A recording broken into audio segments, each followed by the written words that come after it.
Hello friend, how are you? Welcome to Tech Hour channel. Today's video's topic is Redmi K40 Pro unboxing review, so let's start the video.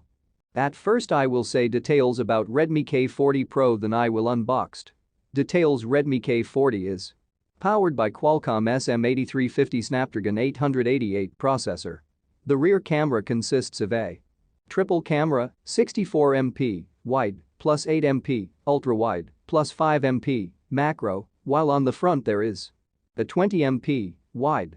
The display comes in a 6.67-inch AMOLED screen with a resolution of 1080x 2400 pixels. It is protected by Corning Gorilla Glass 5, while PPI is 395. The dimension of the device is 163.7 x 76.4 x 7.8 mm, and it weighs 196 grams. The sensors include fingerprint, side-mounted, accelerometer, gyro, proximity, compass, color spectrum, and barometer. The Redmi K40 Pro smartphone is fueled by a non-removable LiPo4520 mAh battery. It comes with fast-charging 33W, 100% in 52 min, advertised, power delivery 3.0, and quick charge 3+. The device comes in various colors such as black, white, and Aurora.